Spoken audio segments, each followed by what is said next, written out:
And we are ready to go.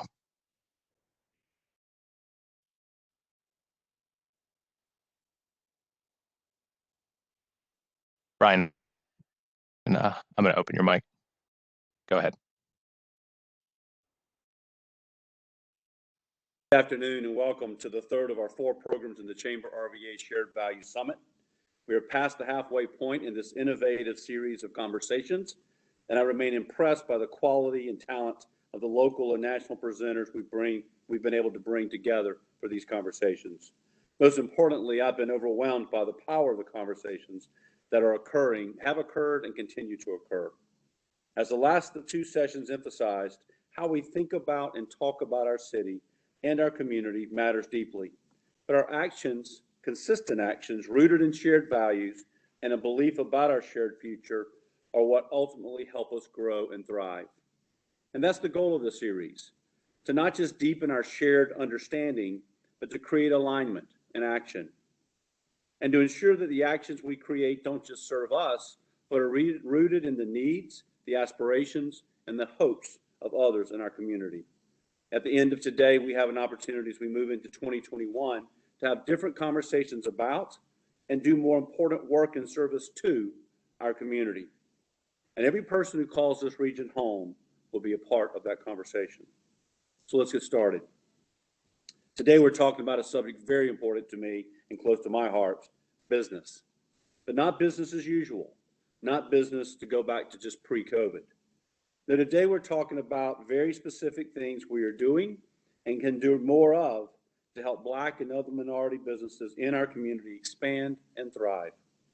Longtime board member Moses Foster, whose own firm, the West Cary Group, has navigated the complexities of Black entrepreneurial success. He will facilitate 2 conversations today. One focused on the challenges and opportunities of minority business owners, and the other exploring new ways to create access to capital for minority businesses. And Polly White, another Chamber RVA board member and a partner in the thriving co-working community called Gather, will help us unpack both panel discussions and our keynote. Our keynote presenter comes to us by way of Nashville. Bryn Plummer, Vice President of the Nashville Entrepreneur Center, will share ways in which her community is addressing diversity in the entrepreneurial space and creating new business opportunities in Nashville. So I'd like to thank our board members who are participating today, and our sponsors. Today's session is made possible through the support of dozens of local organizations and partners. And I'd particularly thank our partners at the Metropolitan Business League, Altria, Bank of America, and Dominion Energy. So a couple housekeeping notes to help us be successful today. We're using a tool, once again, as we've done the first 2 sessions, called Mentimeter, MINTI.com, to make your experience more dynamic. If you haven't already done so, on a separate browser on your phone, go to menti.com, MENTI.com, and put in the code 1889636. And please stay tuned to all of our speakers, muting your phone, muting your devices, so we can make sure we minimize background noise. And in this WebEx platform, participants control your own settings, and you can change how you see the program as you see fit. The best mode is to view this program is through the active speaker platform. We are recording all the series sessions, and we will share them after the series conclusion. Finally, if you have a question throughout today's program, especially during the Q&A sections, please go to the chat function and address it to all panelists, and we'll make sure that question gets asked. So now it's my pleasure, without further ado, to introduce my partner, my colleague, and my peer, Mr. Floyd Miller of Richmond's very own Metropolitan Business League. Welcome, Floyd. Thank you, Brian. Good afternoon, everyone. On behalf of the Metropolitan Business League's Board of Directors, members, and staff, it is a pleasure for us to partner with Chamber RVA during the Shared Value Summit. To our guest attendees, welcome to the Accelerating Minority Business Investment and Development session.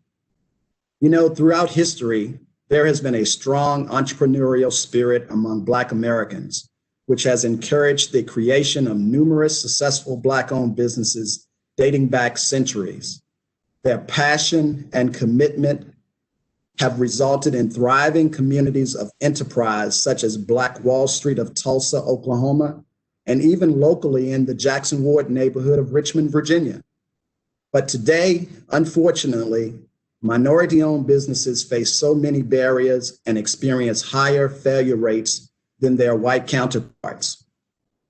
They struggle due to lack of access to mentorship, social capital, the ability to access knowledge, opportunities, and resources through networks. In addition, they struggle with credit issues, capital, and are unable to receive financial assistance through traditional banking products. That's why I'm so proud to announce over the past 6 months, the Metropolitan Business League has awarded over $450,000 in grants to minority businesses impacted by COVID-19 and social justice demonstrations. In addition, we are providing ongoing business coaching and mentoring and technical assistance to these businesses.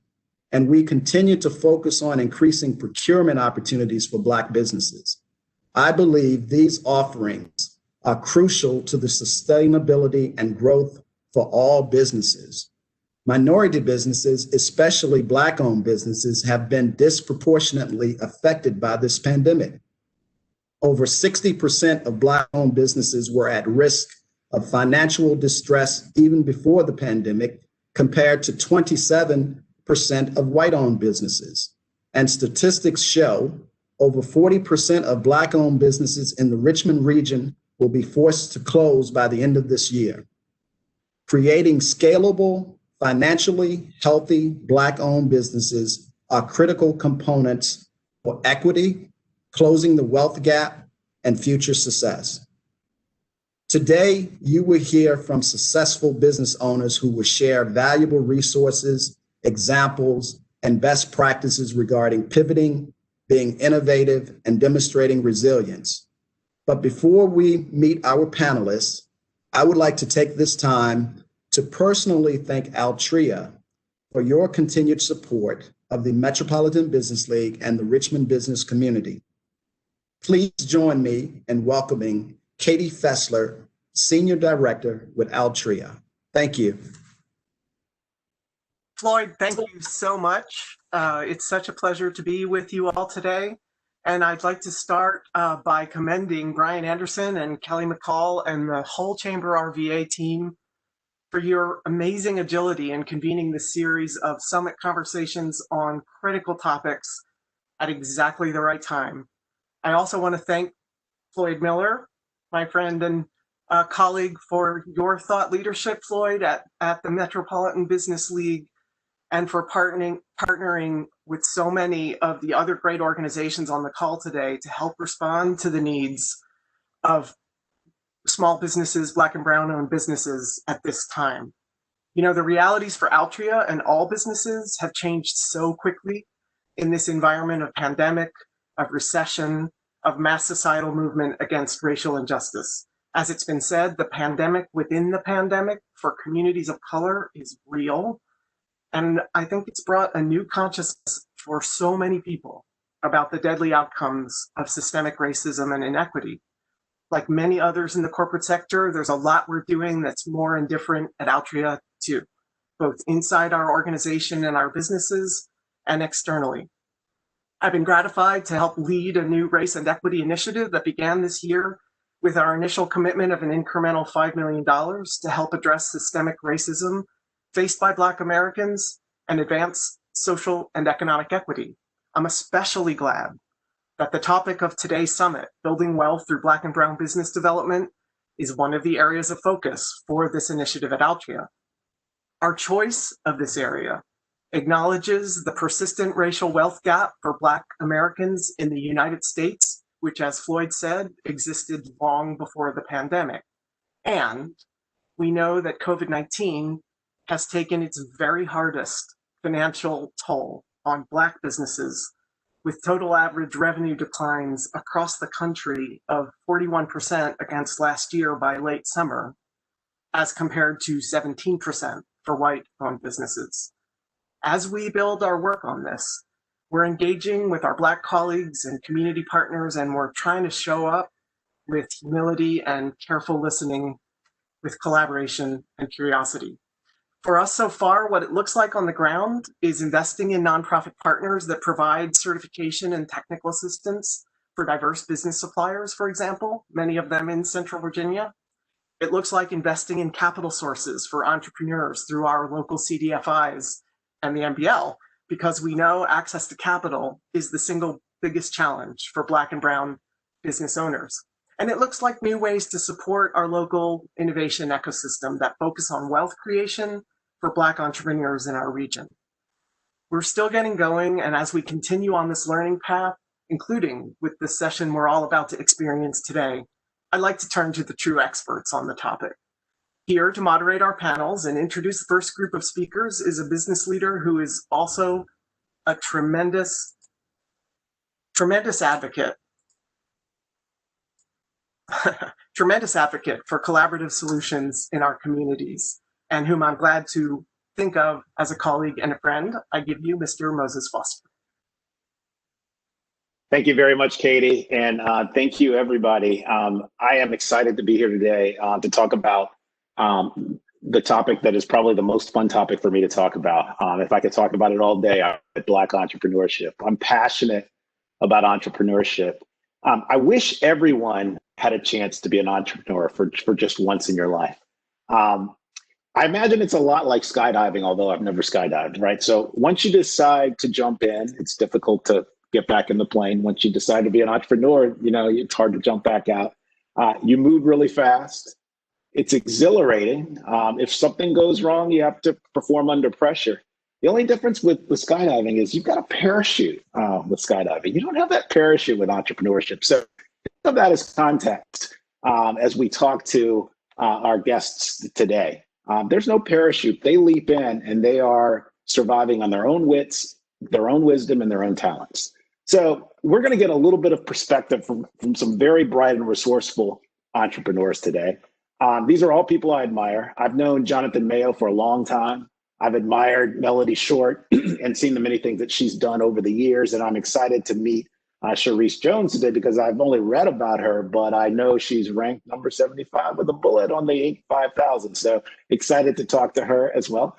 I don't want to waste time, excuse me, by doing introductions and bios. We're going to ask that the panelists actually do a very, very brief introduction, a little bit about themselves, a little bit about their business as they answer questions. We're limited on time, so I want to hop right in.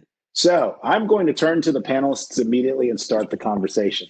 And I'm not going to pick anybody in particular for this question, unless nobody responds, then I will pick someone. But there are barriers to starting any business. There's no question.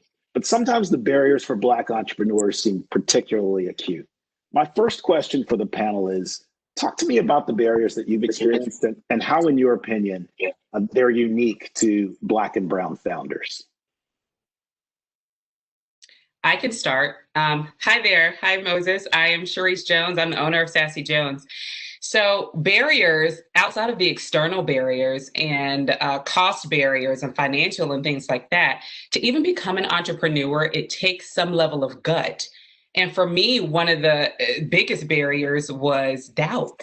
Even believing that this is something that we can achieve, that this is something that we can even excel at, simply because we've never seen anyone around us do it.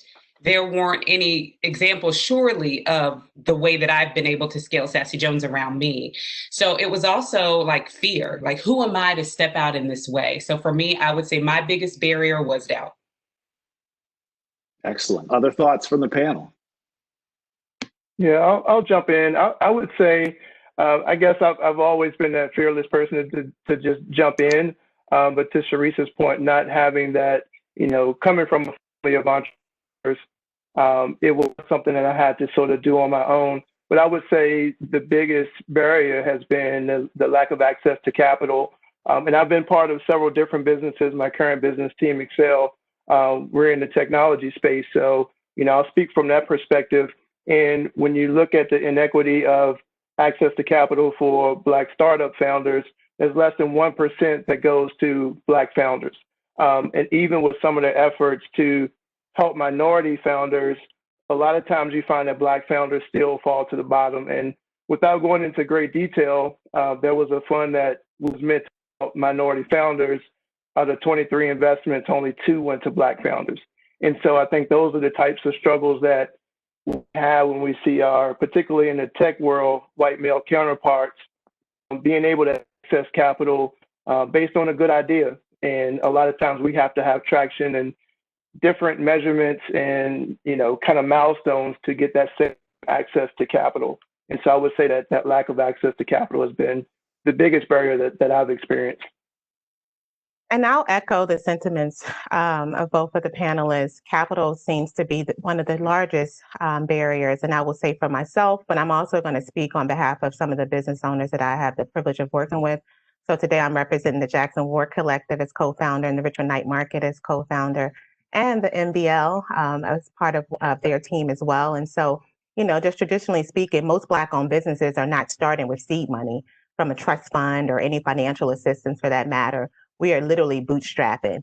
And even those efforts start traditionally with a savings of some kind, right? And so that's just one aspect of the lack of capital. But, the other part is that of the story, I should say, is the experience for Black entrepreneurs is that we continue to experience redlining, to be quite honest, within financial institutions. So, to this day, banks do not necessarily value Black communities. So in turn, we're perceived to be for financial risk, right? And so personally speaking, my businesses have been funded by personal savings by myself and my co-founders, but also we've been able to receive the support of some local corporations that realize the importance of pouring into Black-owned businesses, but yet and still capital remains the greatest barrier of them all, at least from my experience. And the interesting, that's interesting, and I'm glad you're raising the point about capital and financing and funding, because that's going to be, we're going to have a conversation about that too, and bring people in on that side of the house. But despite the entrepreneurs are blessed also often with vision, right? They can spot things on the horizon that others can't see. They can see a market hole or an opportunity. And despite these barriers that you guys have just acknowledged, you decided to take the leap anyway. So what is it inside of you that actually said, you know what? The odds are stacked against me, but I can still do this. I still think that we can actually pull this off. What is it that helped you see that and enabled you to take the leap? I'll take that one. I think for me, and I always preach this, especially when I'm talking to young people that are interested in entrepreneurship, and this relates well, but I think it's, really that passion for your business. And for me, I think in taking a risk, if you're truly, truly passionate about what your business stands for, with Team Excel, we're a platform where we gamify student success metrics. So our whole mission is helping students do better in the classroom and in life. So that's something that I'm truly, truly passionate about. And so when I took that leap, I felt like I couldn't fail, not just because of myself personally, but because of the benefit that I could have to others and the community. And so I think when you step out, and I always tell potential entrepreneurs, if you're not truly passionate about it, don't do it. Because when you get to a point where you have 2 weeks of runway in the bank, if you don't have that passion, it's easy to bail. So you have to have that passion that's going to drive you through those really, really challenging times when things really look bleak, but it's that passion that's going to help you push through. Thank you, Jonathan. Other thoughts? Come on, y'all have fortitude. Oh yeah. I know. I was looking at Shar shaking her head like, yes, I understand, Jonathan. I can concur for sure. I think addition to the passion. So once we've identified this is the work that we're going to do, this is a business that we're going to start. It gets tough, right? And we all know that. And so personally speaking, it's, for me, it's really a faith walk, but also standing in power. I just feel like we're able to draw from the energy and history of our ancestors and our elders that have done this work, right? And so they have literally created thriving Black communities filled to the brim with everything that you need to exist, if we are referencing Black Wall Street, for instance. And so they were truly up against, the unimaginable. So my thought is if they could do it under those circumstances, we can absolutely do it present day with access to a bit more resources, larger networks, and just, like organizations like the Metropolitan Business League that was founded over 50 years ago in a direct response to, Black entrepreneurs not having a support system, right? And so they had to rely on each other, and they formed that network. And then present day, the Jackson War Collective, we are continuing this work to serve Black business owners specifically. So, we are built for this, I believe. I really do. And I think history lends itself to that. Well said, Sharice. We got to hear from you on this as well. I want all three perspectives here.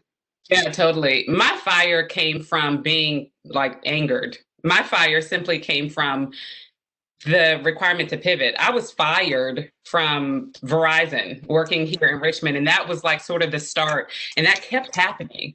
And I was such a great salesperson at all these different jobs. I'm like, okay, I'm just being pushed out of these places because I want to do things my own way. So for me, it was never not wanting to experience that again. I wanted to build my own stage. I wanted to build my own skyscraper and sort of take people along with me. So that's my joy. I love to, create the ideas, implement the ideas. There's nothing better than not having to go through a whole bunch of red tape to execute an idea that you came up with yesterday and see that thing flourish and then see what you created, bless other people. Like, you can't buy that, So that's what fuels me, but that's how it started. I absolutely agree with you. You move and you survive based on your own instincts, your own talents, and you have no one to blame but yourself. But it's nice when it actually comes together and you're betting on yourself. Yeah, sometimes I come home mentally exhausted from the day or the week, and I'm eating dinner with the family or by myself because family's already eaten. It's late. I get a little time with the kids, and then I clock in for the third shift, so to speak. And my wife will say, "You look tired," or whatever, and "Are you okay?" And I'm like, "This is the life I chose." So I have to ask you guys: do you ever second guess your decision? Do you ever go, "I'm not sure I signed up for all of this"? Does that ever cross your mind? Every day. Can we be transparent? Like, can we can talk. We can talk. Yes. Every day. As a matter of fact, yesterday, when my employees were in the warehouse screaming at one another, it's like these continual staff issues. There's all sorts of things that cause me to. And even, when you have this great plan and it doesn't work out the way that you wanted it to. Like, if, for example, I opened a store here in Richmond on Gray Street, and the great idea was to have both e-commerce and a retail store. And for me and my brand, the way that I wanted to run it, that ended up not working out. So at a certain point, you just got to know when to fold them as well. So yeah, every day the headaches occur, but you have to have the fortitude to be able to push through it. And I think that as entrepreneurs, like, we just have that certain sense of excitement. We don't give up very easily. So whatever it is, we're gonna push through it. It's kind of like a drug, isn't it? I mean, you keep coming back. Jonathan, I have seen you for years on your grind. I mean, I can remember going into Starbucks up on Brook Road, and you would be in there working. You had your computer. This was years and years ago. So do you ever, because you've gotten into a lot of things over the years, you've done a lot of interesting things. Have you ever thought about the life of an entrepreneur and said, you know what? Why did I do this? No, never. I'm kind of the opposite. I think I was just built that way. I tell people it's in my DNA. I couldn't imagine doing anything other than entrepreneurship. Even when times got tough and I thought I may have to take a full-time job, it was actually depressing to even think about it and try to click send on sending a resume out. So I think for me, it's just, I've been doing this since I was 10, 11. I've had my own businesses, from paper routes to tutoring businesses, cutting grass. I've done it all. So I think it's just in my DNA. So, I may regret some decisions and think about how I can do things differently, but never regret taking that jump and leap into entrepreneurship. Melanie? Yeah, I would say maybe some decisions and maybe a certain business type. It's like, why did I do this? Or what was I thinking? But no regrets around entrepreneurship at all. I think that my priority, however, is really diversifying my entrepreneur endeavors. That's really what I try to keep at the forefront, because I think, just in context, I think it's just critical to us as a Black people for our mere existence to have multiple revenue streams. And so just because of all the isms, right, that we continue to be up against. And so and to also obviously ensure a level of stability for my family. So entrepreneurship, yes, always, forever. Multiple revenue streams is absolutely what I try to prioritize. So it gets crazy. I understand. I mean, some days it's like, no, ma'am, I don't know. But entrepreneurship forever, without a My doubt. good friend Sam Young, a longtime entrepreneur in the region. If you don't know him, but he says, you know, I've heard him say this countless times. He says, "This has got to work out because now I'm unhireable." I agree. I'm probably unhireable now. Okay, so what's your role? I know you're in different places in your businesses. We've got serial entrepreneurs. We've got, you know, entrepreneurs that have just started businesses. But still, we have to think, I think, we have to think about those that are thinking about this, aspiring to do it early, young people, people that are looking for hope or looking for that role model that you guys talked about that it's hard to find when you were starting your businesses. What's your role in helping the aspiring entrepreneur or early stage entrepreneur along in their journey? What do you do? How do you mentor? How do you think about support? I can take that. So I have the good fortune of being able to work with aspiring entrepreneurs that are like in the ideation phase of their business or even in startup phase through the Jackson Ward Collective. I do personally think that we all have a responsibility. We wouldn't be where we are if someone didn't assist us to get to this place. So I think about the Never Egglestons, you know, in Richmond and folks like that that have been critical to my growth and development. And so through the Jackson Ward Collective, it's membership based, and essentially we are, you know, providing resources for Black entrepreneurs to learn, grow, and own in the Black community.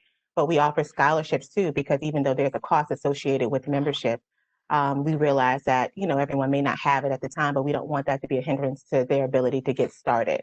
And so we pour in. I mean, and we, you know, we have new member calls, and we get real clear understanding of the goals and the vision that they have. For themselves, for their lives, and for their business, and for their family, and specifically what legacy that they want to leave, and we, you know, leave for their family. And so we allow that to guide the work that we do, the one-on-one work that we do with the small business owners, again, through the Jackson Ward Collective. Great. Anybody else want to weigh in? Yeah, I'll say, you know, just being a role model and being a mentor to other aspiring entrepreneurs. I think sharing the, you know, failures that I've had over the years that hopefully others won't make, that can learn from my experiences. So sharing, you know, the successes as well as just as much as the failures, sometimes even more the failures, to help others not make the same mistakes and help their path to be much smoother and faster. And I think also sometimes it's just, you know, fighting for the things that are right. You know, recently I had to kind of go to bat on a particular situation around funding and kind of put my name out there. And it wasn't so much about, you know, funding for me as much as it really was more about the next person, the next Black entrepreneur that comes along, that they didn't have that same obstacle that I had to overcome. So it was putting my energy and putting myself, you know, kind of on the line to make it better for the next generation that's coming up. Because, you know, as Melody said, you know, our ancestors, they did that sacrifice for us. So we have to also have that same sacrifice and mentorship for the next generation coming along. Charisse, yep. Anything to add, Charisse? Yeah, totally agreed.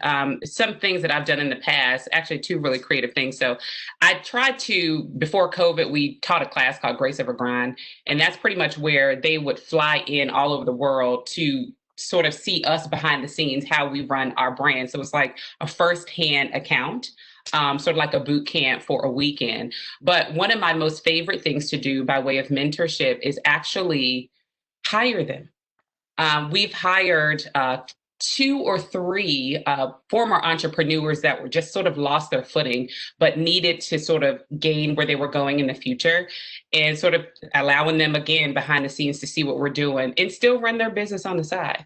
So that's sort of my form of leadership and mentorship. Okay, we've got time for one more quick question.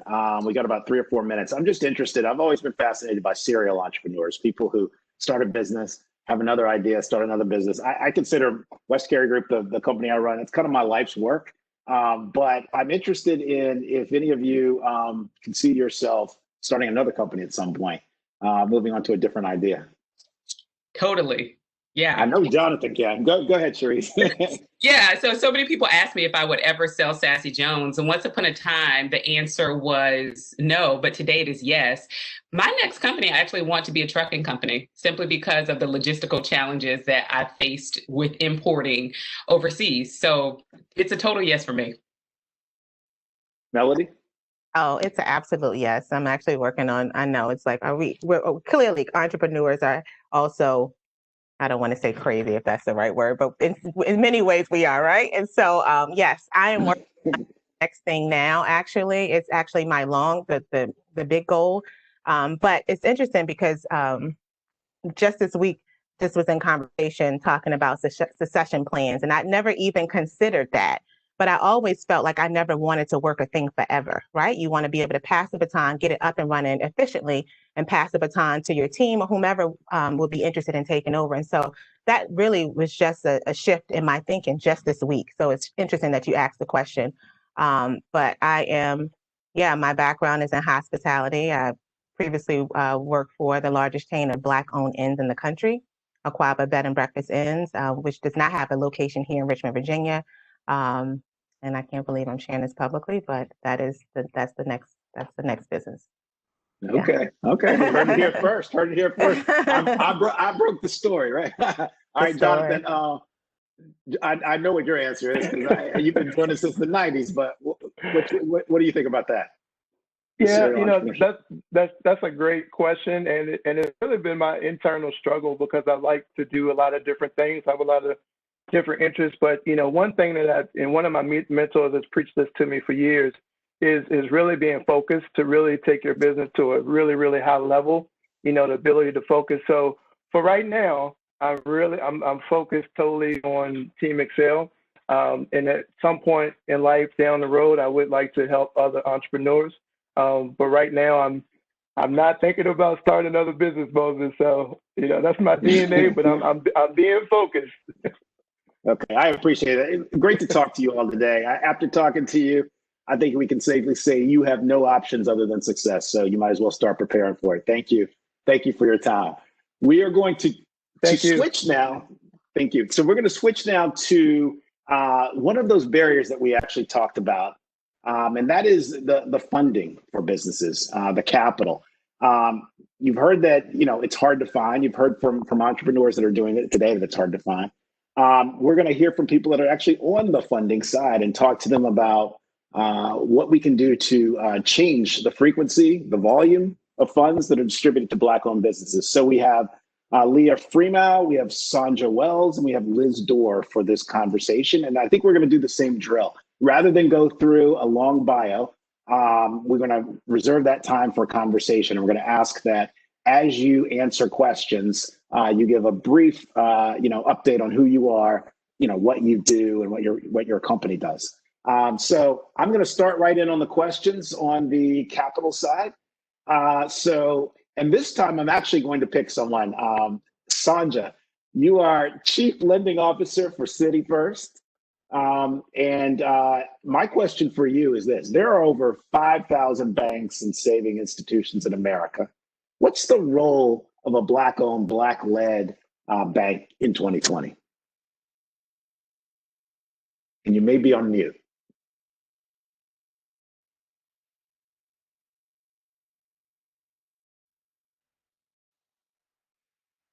I think you're still on mute.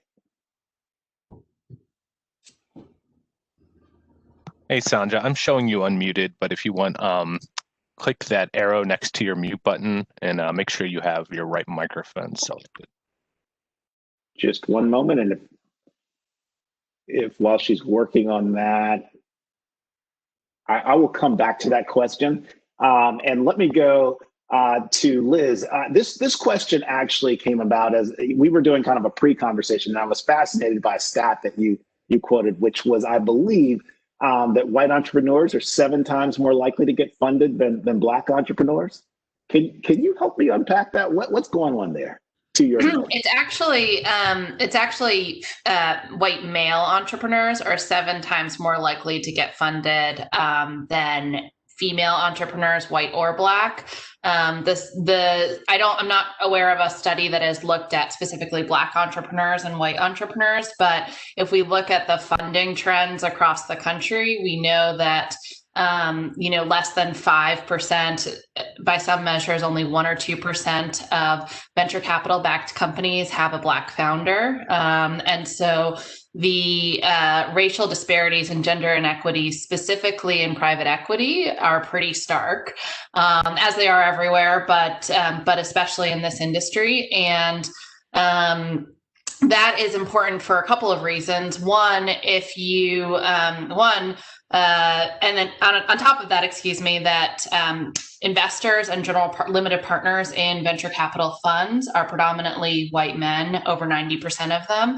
And so gender minorities and people of color are missing out on really important wealth building opportunities. If you look at the number of companies that are staying private, if you look at the most successful public companies today, mostly all of them were venture backed or private equity backed. And so there's an important wealth building opportunity, non-opportunity. And then on top of that, if you don't have people that look like you when you're presenting to them, there is a bias. And that's been shown by multiple studies. The one that I referenced earlier was done by Harvard Business Review.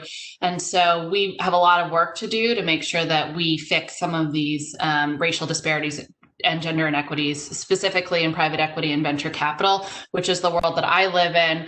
I'm a consultant for doing mostly financial work for early stage companies, and most of my clients are those that are seeking private funding, either on the equity or debt side. Okay, thank you. Thank you. Sandra, do we have you now? Can you try your audio again? Yeah, Sandra, we're still not hearing you. If you look at your chat, open your chat, I sent some instructions on how to pair your phone with it. I think we're still having some trouble, so I'll go to the next question. Leah, I'm going to pick on you now.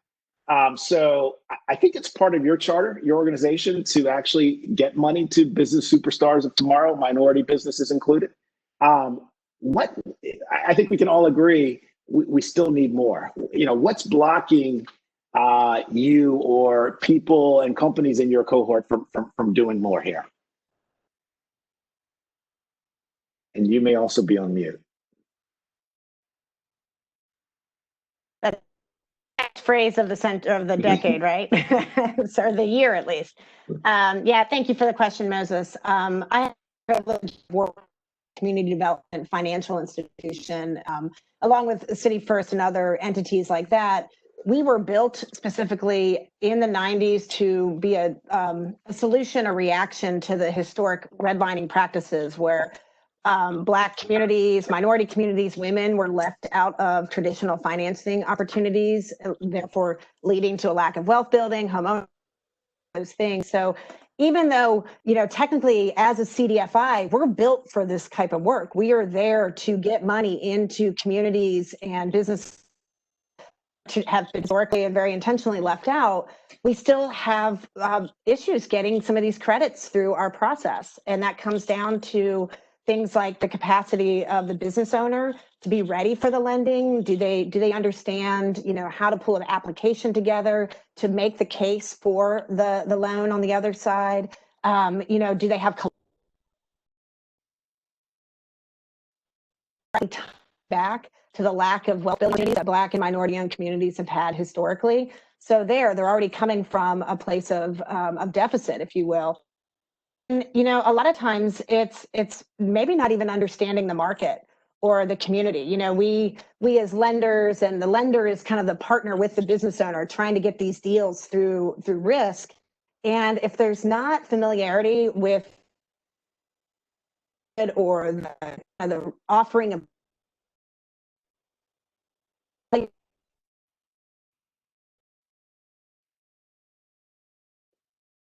speculative,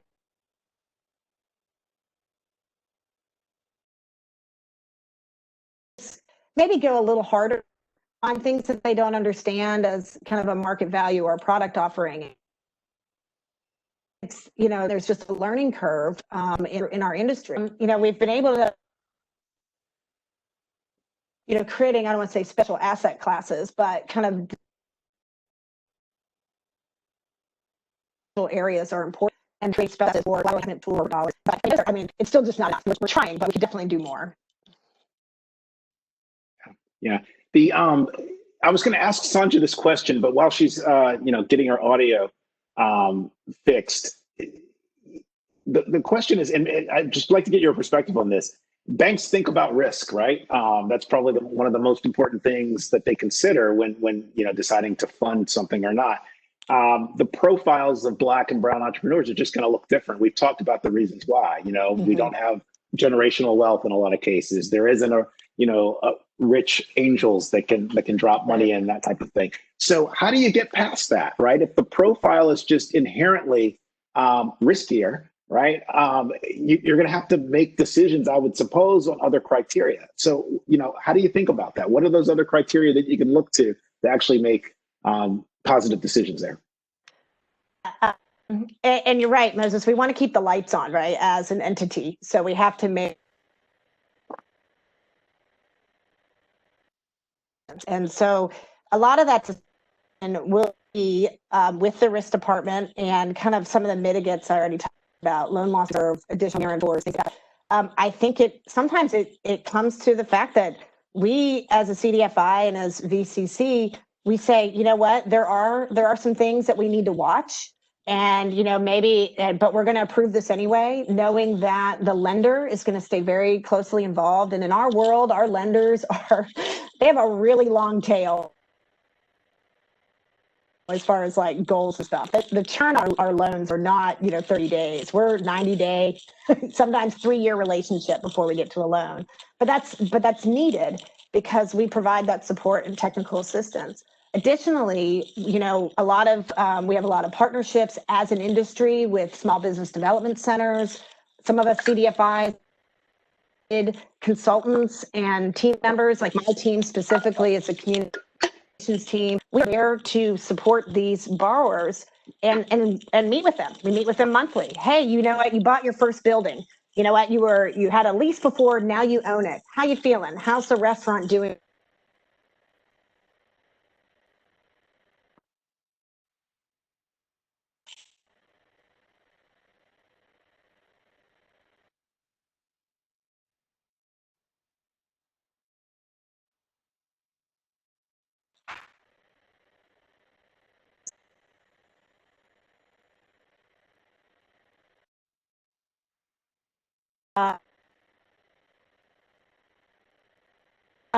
We knew that getting to the hand of that business owner was first and foremost.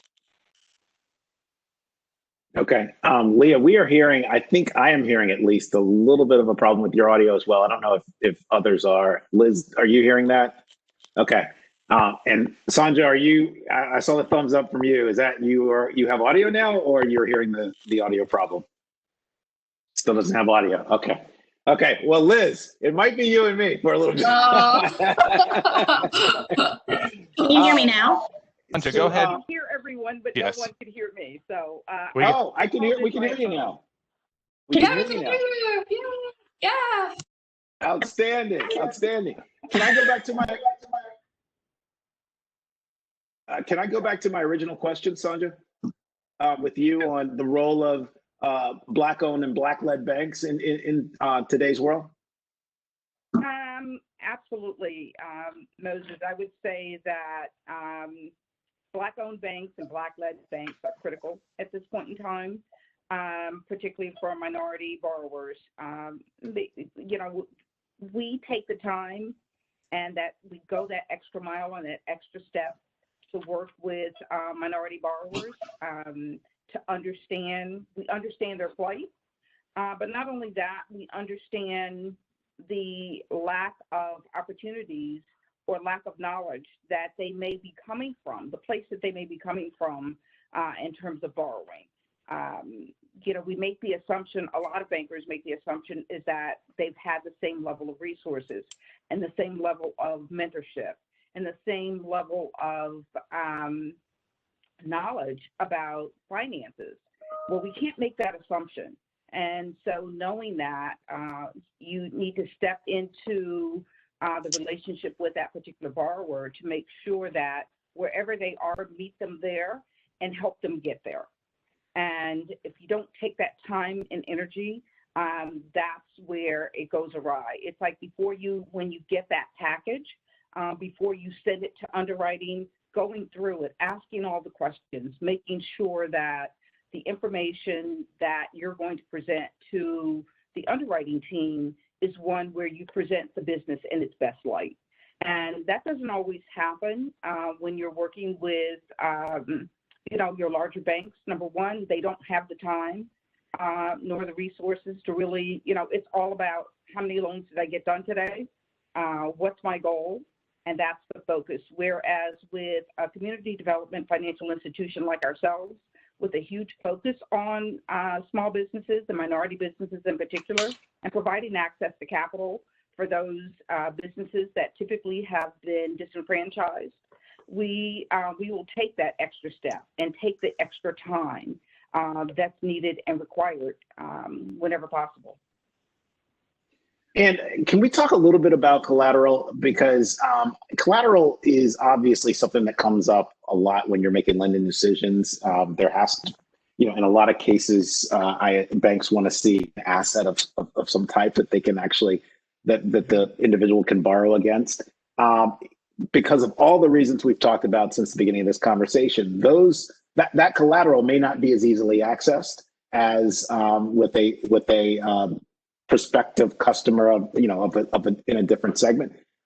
What can you do if you don't have collateral to help increase your likelihood and probability of getting the attention of a lender? So, collateral is really important. All banks want it. So it's really important, again, that, as a bank, that you have access to other resources that are able to provide backstop or additional collateral support in ways that some entrepreneurs may not need. In this particular case, for example, SBA, or in the District of Columbia, we have a program called DSB, where they provide, they'll put up 50% in cash collateral. And there's various organizations out there that provide, some form of collateral support to entrepreneurs and to businesses.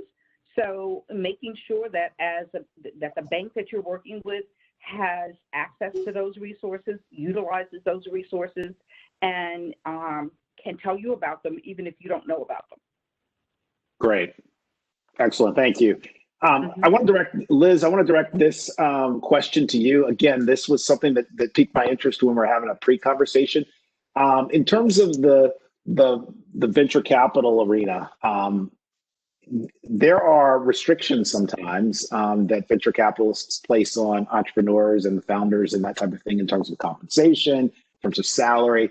Can you talk to me about how those are restrictive and may ultimately make an individual make a different decision than becoming an entrepreneur?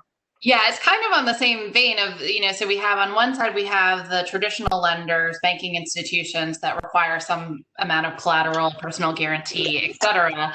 And then on the private equity side, which is supposed to have a higher propensity for risk, that's where you go if you maybe don't have a strong cash flows as a business owner to start with, or, you're sort of unbankable. And I don't mean that in a pejorative sense. I mean that in a way that you're growing quickly, you're reinvesting in the business. Maybe you're just not you can't afford to make interest payments at this point in time. So then you seek equity. However, in the equity world, so if you think about private equity and specifically venture capital, which is earlier stage, the expectation is for that first equity round that you raise it from friends, and it's called a friends and family round. And there are a number of funding partners in Virginia that are doing great work, but I have seen, since I've been in the space, every year it seems like everyone is moving later stage. So they're saying, really in order to fund you, even though I'm a seed investor or an early stage investor, I need to see revenue traction. And so how do you, as an entrepreneur who is unbankable and who can't access venture capital because you need to grow your point to a point where it can be, revenue generating. And so if you don't have access to, we talked about this before, sort of the friends and family high net worth individuals, you're put at a disadvantage. Then you're also put at a disadvantage if you look at the profile of the folks that are making investment decisions and the bias that inherently happens. And so there's a lot of things that are stacked up against you as an entrepreneur. And then on top of that, and this is an area of passion for me, a lot of funders will say in the venture capital space will say, we really want the CEO, we don't want to see that. It's really a plus if they're not making a salary or they're making below market wages. And so basically we've created all of these conditions that essentially mean that if you want to be a high growth company, you have to be independently wealthy. And I just don't think that that's right. And so I think that that's where we as the funding community and government officials really need to step in and think creatively about how do we remove some of these barriers. And I think there are tons of solutions for it, which I'd be happy to talk about. But it does require understanding these barriers and thinking differently about how we support and uplift businesses from a financial lens. Well, that's great. And I actually would, so we've got about 3 more minutes for this conversation. I would like to hear any solutions, any thoughts on concrete actions or solutions we can take to help improve this problem. And you think about the people that are participants on this call. You've got business leaders, you've got philanthropy, you've got entrepreneurs, you've got a lot of people who could be influencers and potentially part of the solution. So what can we do? So I think, and Leah can chime in here, but sort of thinking about guarantee pools. So you diversify your risk in a guaranteed pool of money to support entrepreneurs. I am really excited about private debt. So instead of thinking about private equity, you think about getting angel investors together and you make a loan to a business. And maybe you have interest for, you don't require loan payments for the first 2 years. So, maybe you don't have some of the same requirements for collateral as a traditional banking institution, but instead you're compensated maybe a hybrid debt equity instrument and compensated with a slightly higher interest rate. So thinking, we tend to think in the equity world, it's got to be a price round or a convertible note, but why can't it be a private debt with a high interest rate and a small warrant? So, and then I think in terms of government institutions, free office space, reallocating some of the money from the Governor's Opportunity Fund to give $10,000, $20,000 grants for seed stage businesses and really solve that early stage funding gap. Great ideas. Any others really quickly before we have to end? Any other ideas that you guys have in terms of what we can do to affect change? Yeah, just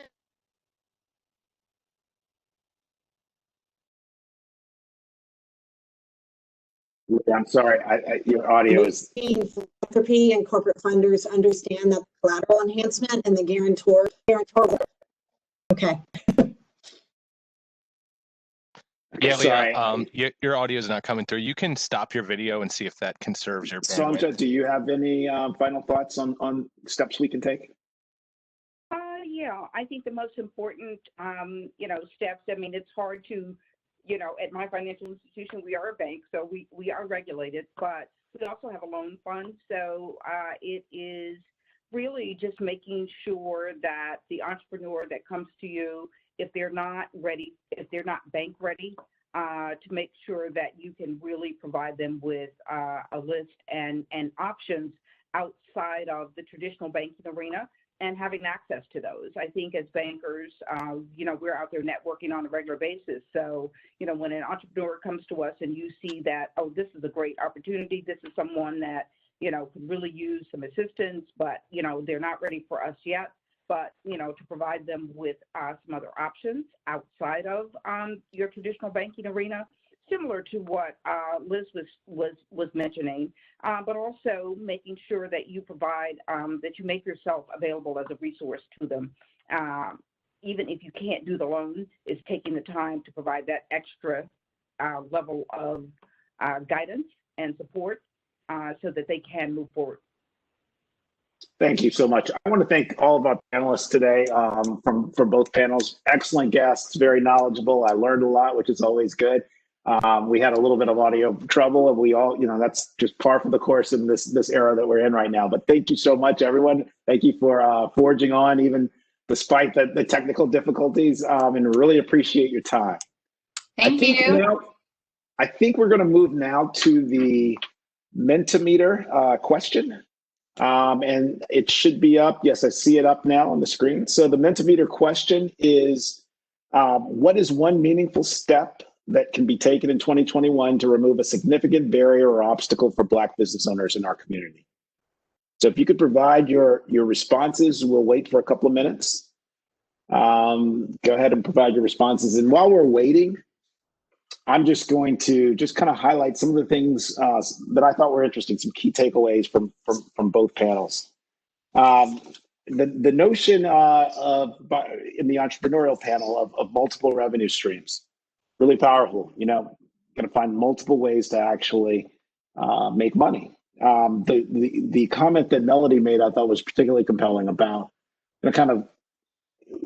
sure, we have an opportunity to succeed, because think about what our predecessors had to go through, right? If they had to go through what they went through and they still found ways to start businesses and start entrepreneurial ventures, then we certainly have a bit more to work with today. So we too should be able to leap out there and take that step. Passion. I heard passion a lot. Passion for your business, passion for the entrepreneurial life. Very, very important concept, I think. And that, a lot of times, I have to say personally, one of the things that just gets you through those tough days when you're actually thinking about, wow, did I make the wrong decision in being an entrepreneur? Really liked what I heard on the funding side from our panelists about the things that are outside of the empirical decision about, whether they approve a loan or not. There's empathy that I think they're bringing to the table when they think about some of the businesses that may not have the profiles of other businesses that they see, but they've got a bright talent, they've got a good idea, and they've got a lot of passion, motivation, and fortitude. I think those things have to be considered as well. The other is, I feel like there's some education involved as well. It felt like Sanja and Liz and Leah were saying that they have to educate in addition to approving or finding funds for these businesses. And I think that's an important step as well, because they may not get the loan or get the funding that they want first time around, but they're more informed the next time. And by the way, they might be able to help somebody else in the process as well. So those were some takeaways that I thought were really, really interesting. Okay. Let me see if we have our questions answered now. I'm starting to see a lot of interesting answers come up. Just going to call out a few of these that we see. Education on funding for minority businesses, and then follow-up mentorship. Kind of what I was talking about. Really important concept, I think, as we think about how we can help businesses. What else do we have here? Place qualified Black professionals in positions of power to make key decisions that affect Black business owners in our community based on what the community says it needs. Interesting. So people that potentially have a different level of understanding around what's needed could be in positions to actually make decisions that would benefit Black-owned businesses. And by the way, for another time, just the benefits of Black entrepreneurship in Black communities, but in all communities, are pronounced and significant. Good things happen when Black businesses succeed. So something to keep in mind. Create funds for Black middle school and high school teens to create, invent, design new products and solutions. Really, really interesting. Starting the entrepreneurial pursuits early on. Like that idea a lot. Okay. I want to see now if there are any questions that our participants have for either panel. I think we have all of our panelists from both panels still here. So I'd love to get any questions that you have to our panelists, and you can put them in your chat, and we will start to answer those now. Let me see if I actually have any in the chat right now. Let's see here.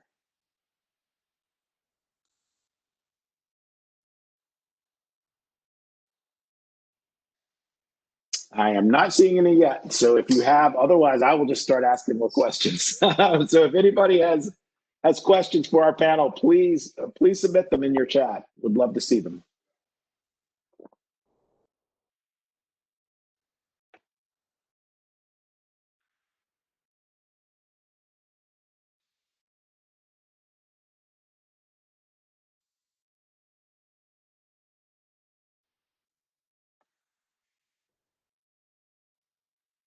Okay, well, in the meantime, while we wait for questions, Jonathan has volunteered. He has some solutions that he thinks are apropos here. Jonathan, what were your ideas? Yeah, one thing I'd like to share, and this is through a relationship with Startup Virginia in Capital One and working with another company. You know, sometimes, you know, lack of access to capital is definitely a big obstacle. The next thing to capital is our resources. We have 3 projects going with Capital One, have a project going with Unbox Technologies. They're all pro bono projects. So, you know, we've had to be creative in ways to look for opportunities to still move the company forward, even with the lack of capital.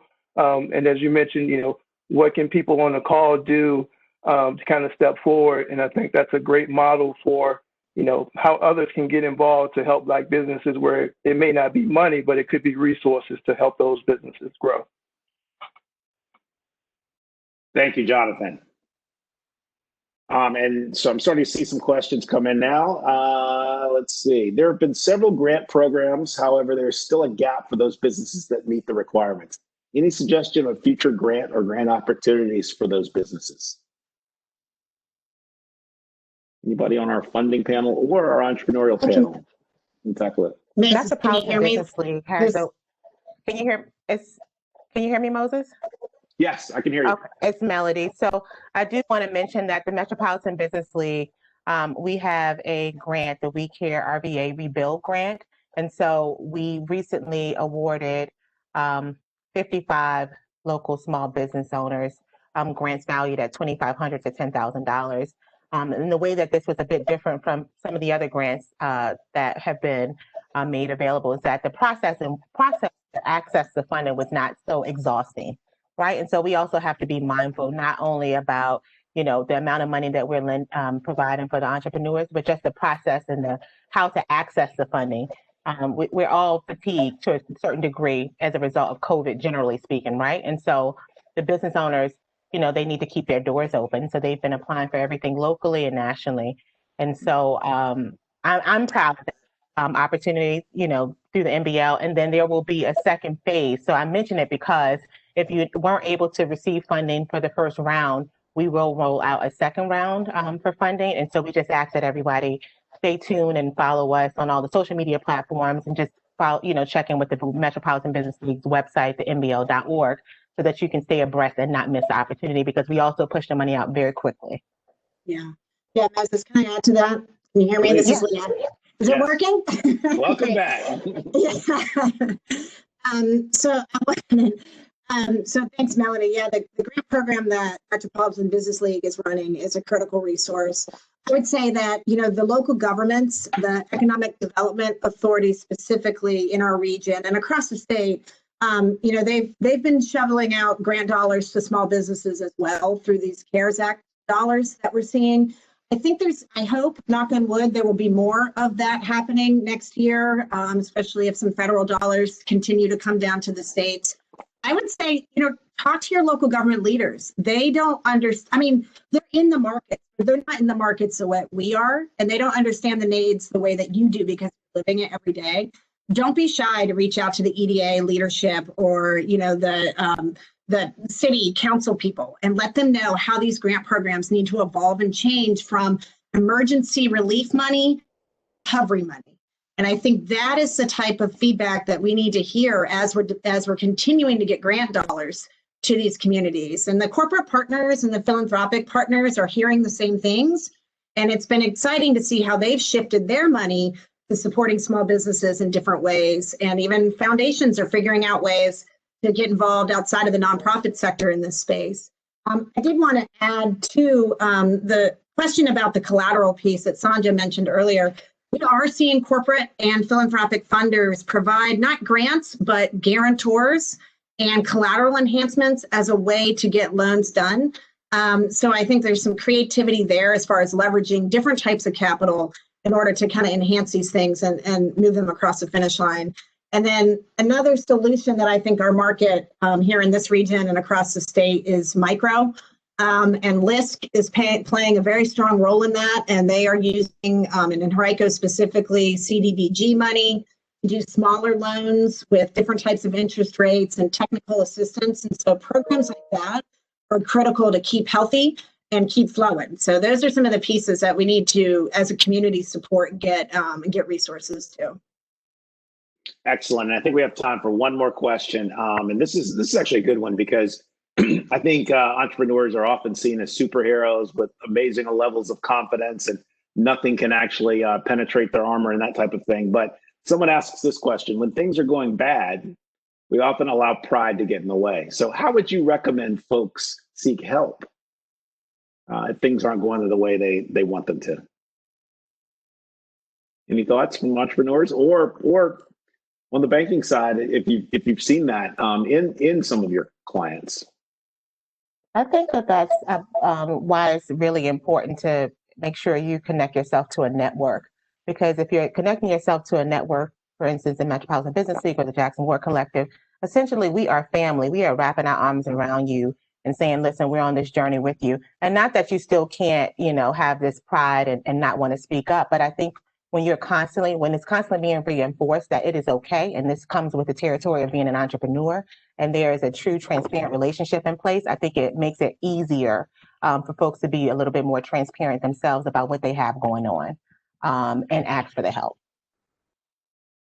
Thank you, Melody. And I could talk to you all day, but we do have to now move along to the next step in our program. So thank you very much, everyone, once again for being here. I'm going to now turn it over to Polly White, who is a fellow Chamber RVA board member and founding partner of Gather. Polly? Thank you, Moses. It's so nice to be here this afternoon with everybody, and what great panelists we've had so far. So as Moses said, I'm Polly White. I'm one of the founding partners of Gather. Gather is a co-working community, and we have several locations in Richmond and in the Hampton Roads region. What Gather does is really make a home for small business, entrepreneurs, and increasingly teams from larger organizations are making a home at Gather. But I've been asked to speak for just a couple of minutes about women in business. And I know a lot of you are not going to believe this, but I actually started working in Richmond in 1975. That was 45 years ago. And my first professional position was with a large insurance firm in downtown Richmond. I was a secretary. It was a different time back then. And I saw and personally experienced both harassment and discrimination. Many of these behaviors back then kind of seemed normal for the times, but they wouldn't be tolerated today. But again, it was a different time. In my lifetime, I think the situation for women in the workplace has changed dramatically. Women have a much easier time breaking out of traditional roles and excelling in corporate America. And our entrepreneurial record is even better. In the US, women today own approximately 40% of all businesses. And the fastest growing segment of women-owned businesses are those owned by women of color. Women have banded together, and in some cases, with help and support from forward-thinking men, to form mentoring groups and create educational and leadership opportunities, and to provide access to capital. The result has been a change in the landscape for women in business. It's not perfect. There's still statistics out there that show women struggle to raise capital. We've been talking about it all day. Unfortunately, some women still experience discrimination and harassment in the workplace. And there are a few ceilings left to be broken, but we've come so far. Today's business world is much more welcoming and accepting. It will be for my daughter. It is for my daughter. It will be for my granddaughter when she starts working. And I actually believe that entrepreneurism really offers women some of the most exciting opportunities to excel, which brings us to our next segment. In 2015, our chamber took about 200 regional leaders to Nashville to see the ways that community was engaging cooperatively around issues like education and innovation. When we visited the Nashville Entrepreneur Center, this was a highlight for a lot of us. I know it was for me. We had just recently started Gather about a year before, and so going to the Entrepreneur Center was a really big highlight. So they really helped us to think about what we were doing in Richmond at that time, work with Lighthouse Labs, the Da Vinci Center at VCU, Activation Capital, and a host of other organizations. I'm excited to hear from Bren Plummer about her role with the center in putting programs and systems in place to ensure that women-owned and other minority-owned businesses in Nashville have a level playing field. But before we move on and hear from Bren, I want to first introduce my friend and fellow Chamber RVA board member, Victor Branch. He's with Bank of America, one of our great sponsors for today's program and a long-term investor in Richmond's community. Victor?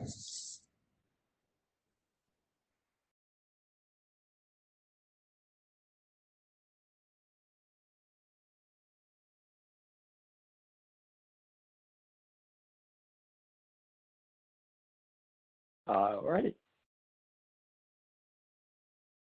Did you hear me, Polly? Or am I? Great. Okay, thanks. Fantastic. And I remember that awesome trip to Nashville and seeing that entrepreneurial center, and that was really one of the highlights of the trip for me. This has been an extraordinary program so far, and I'm looking forward to hearing the rest of it in the next discussion. I want to say Bank of America is honored and pleased to support this critically important discussion today. It's a conversation that's long overdue, and we applaud the Chamber for convening these leaders to assemble here to delve deeper into this timely topic, seeking solutions that changes the status quo and brings about much needed equity, inclusion, and bold action. At Bank of America, we're seeking solutions and outcomes that yield bold results that will catalyze systemic changes. I'd like to briefly highlight a few. This past summer, we made a commitment, announced a commitment of $1 billion to address systemic racism. And one of the key areas that the money will be deployed into is small businesses for Black, African-American, and Hispanic Latino businesses.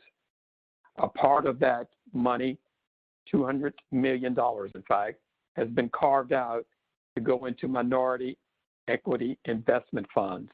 You heard Liz talk about the equity side of the equation, and we're looking for these equity funds across the country, and hopefully we'll find some here in Richmond that we can invest funds into to help these businesses go to scale or go to the next operating level. Another part of the program is that we're aggressively and more richly investing in our community development finance institutions.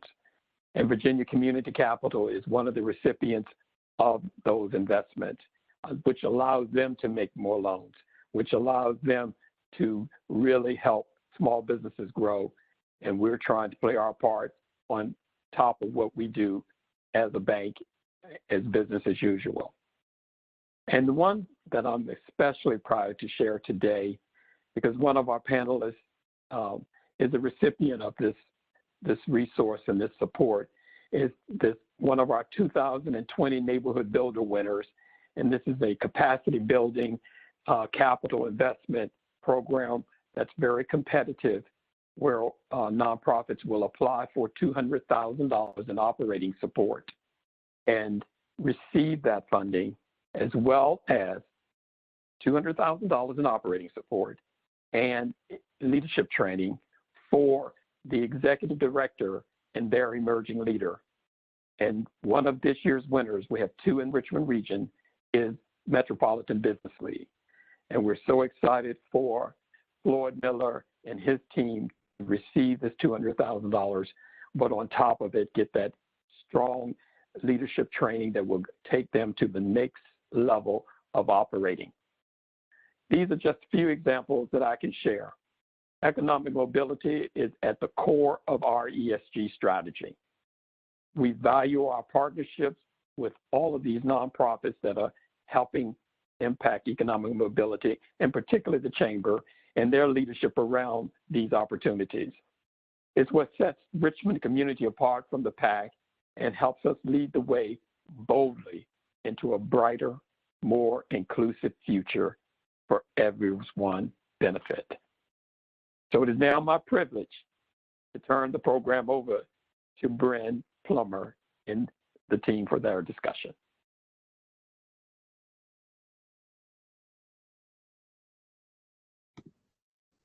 Hello, everyone. Hello, I'm grateful to be here. My camera makes me look a little purple. I can assure you my hair is not purple. There's just something about this Dell that makes it appear so. And I thank you, Polly and Victor, for welcoming me and saying such kind things about Nashville. I'm originally from Greensboro, North Carolina, and I've spent a lot of time in Richmond. It's about 3 hours south of Richmond in my life. So definitely love the Mid-Atlantic and that region and have a heart for it. All right, let's get into it. I know that to echo Moses, we don't want to spend too much time on bios or anything of that sort. So let's go ahead and begin our presentation. This afternoon, I am excited to share with you all a bit about a program that we have been using to address some systemic issues that we have had at the Entrepreneur Center, but more broadly that reflect systemic issues that are across the entire industry of entrepreneurship. First, I'll say to make sure that everyone's on the same page, the word that you're saying, Twende, is pronounced like twin day, and it is a Kiswahili word that means let's go. So I'll say that a lot just to make sure we're all on the same page about what that means.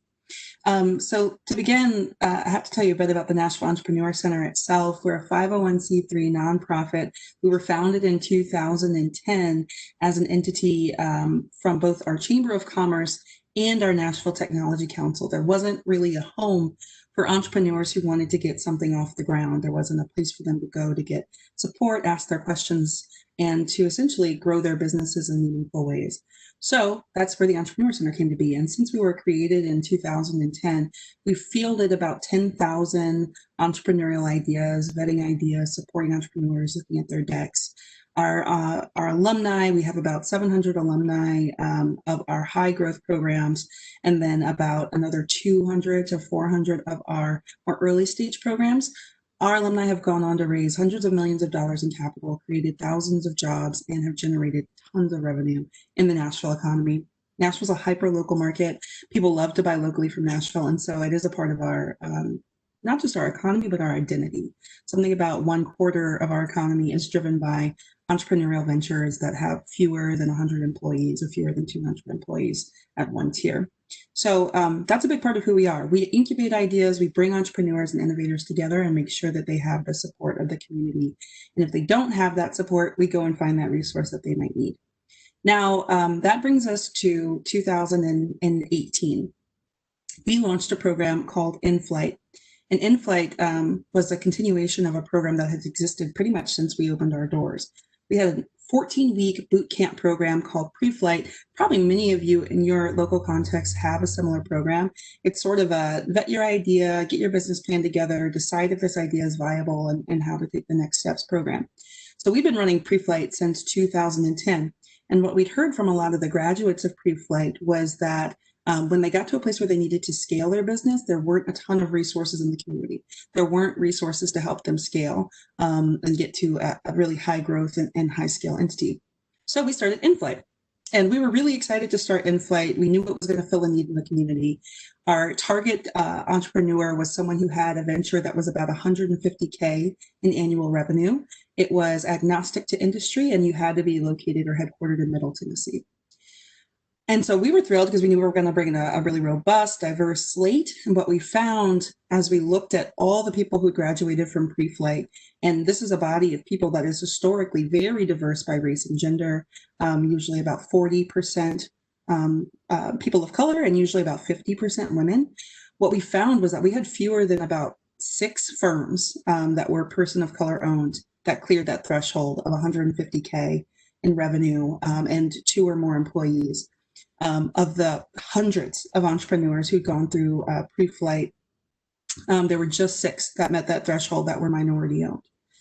So that led us to identify a gap within a gap. So not only did we have this gap in the marketplace for scaling businesses that were at that 150K threshold, something was happening between pre-flight and in-flight that was causing our minority owned businesses to stagnate, plateau, or perhaps fold altogether, even though we had a really high survival rate among the total people who'd gone through pre-flight and launched a business. So that led us to think really differently about our minority owned businesses because they were missing out on something that was key to their success. So we started doing some research. What do we know from the general body of research that's existed on Black and Latinx business ownership? We know that the rates of entrepreneurship are going up. The fastest growing segments, as Polly mentioned, of entrepreneurship are usually women of color. And the rate of entrepreneurship is growing at a rate that is 4 or 7 times the non-person of color community among person of color owned businesses. Especially as we look at 2015 to today, there's been this someone used on our prep call last week, the word renaissance. And I think that is so true, especially when I think about the South. We are the fastest growing region when it comes to migration of Latinx Americans. And then also we have a growing and maturing population of Latinos, Asian Americans, and Black Americans. So there is both this desire to be business owners among this community that is outsized in comparison to a non-person of color or non-minority owned population, but there's also a growing market share. There's like a growing population of people that are so within that growth, that community of people who fit that I want to be an entrepreneur, that is growing in and of itself. And despite those aspirations, these businesses weren't achieving at the same level. And we thought it was something, of course, someone said earlier, the pandemic within a pandemic, when white America gets a cold, Black America gets the flu, and so on. So we knew this wasn't just something that was emblematic of the Entrepreneur Center. This was something emblematic of a broader trend. And so we wanted to understand where this was coming from. So first we wanted to do a landscape analysis of what is the state of entrepreneurship when it comes to minority owned firms. So we know that there's total firms of Black owned firms is about 2.6 million in the US, which is about roughly 10% of all the US owned firms, but they account for about 1% of all US sales and only about 1% of US employees. And of those 2.6 million firms, only about 2.4 million, let me say this differently, 2.4 million are solopreneurs. So the opportunity for entrepreneurs who are Black to grow to an employer firm just wasn't taking place at a systemic level across the US. And so there we found, obviously, this was a problem that was bigger than the EC, and if it could be solved, it would have a lot of potential.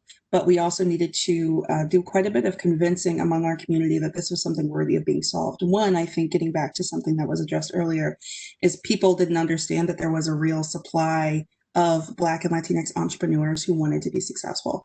There was a sense that that community wasn't out there, and that just wasn't the case. There was also a need to make the business case for how would increasing minority-owned business success benefit everyone? How would that be the rising tide that lifts all boats? And so we went and did research on what happens to a community when there is success among minority-owned firms. So we know that we would add money to our economy. We know that we would increase employment.